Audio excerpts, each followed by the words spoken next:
On va poursuivre ce débat-là dans la même franchise, dans la même intensité, avec d'abord une question de Québec solidaire. Votre nom? Jean-Nicolas Denis, porte-parole de Québec solidaire pour le campus de l'Université Laval. Bonjour, Madame Marois. Bonjour, Jean. Donc, voici ma question. Considérant que le Parti québécois n'est plus le seul représentant politique du mouvement indépendantiste présent à l'Assemblée nationale, comment envisagez-vous la collaboration entre les organisations provenant de la société civile et les différents partis politiques souverainistes?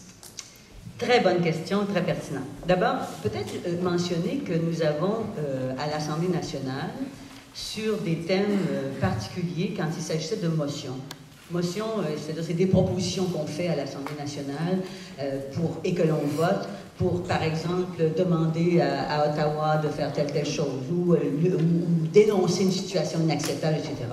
Et nous avons eu à cet égard je dirais, des moments de grâce et de consensus où, avec Québec solidaire, avec même l'ADQ, parfois réussissant à convaincre le Parti libéral, on a pris position sur certaines orientations, et en particulier sur la commission d'enquête publique, la demande d'une commission d'enquête publique. Nous avons réussi, avec Québec solidaire, à l'initiative d'ailleurs de Québec solidaire, je le dis, avec l'ADQ, avec les indépendants, à réunir la société civile. Vous vous souvenez, on a fait une conférence de presse, on a fait ensemble des motions pour demander au gouvernement de tenir cette commission d'enquête. Je crois que nous pouvons faire de même pour ce qui a trait à la souveraineté. Déjà, nous nous retrouvons au Conseil de la souveraineté.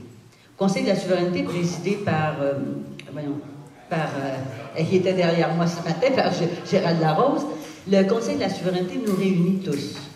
Et moi, ce que je souhaiterais, c'est qu'on choisisse à un moment donné, ensemble, des thèmes de débat. Et qu'on dise, pourquoi vouloir faire la souveraineté pour réaliser, par exemple, un Québec plus propre, un Québec plus vert, et qu'est-ce que ça va nous apporter davantage? Et là, essayer d'aller chercher les gens de la société civile, avec les différentes formations politiques qui sont à l'Assemblée nationale, pour être capable de se mobiliser sur une question comme celle-là, dans une perspective où on pourrait voir ensemble ce que ça signifierait qu'un Québec souverain à l'égard d'un enjeu comme celui-là.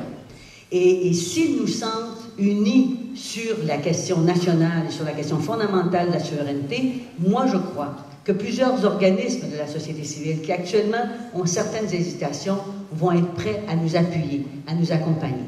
Moi j'ai la volonté de travailler en ce sens-là. Je crois que cela reçoit un accueil favorable du côté de Québec solidaire. C'est peut-être plus mitigé selon les thèmes par l'ADQ, mais moi je crois qu'il faut continuer à aller cependant dans ce sens-là, et beaucoup de gens de la société civile à ce moment-là vont sûrement nous suivre et nous appuyer. Et moi j'y crois à cette solidarité et à reconstruire ce rapport de force qui doit être porté par une formation politique.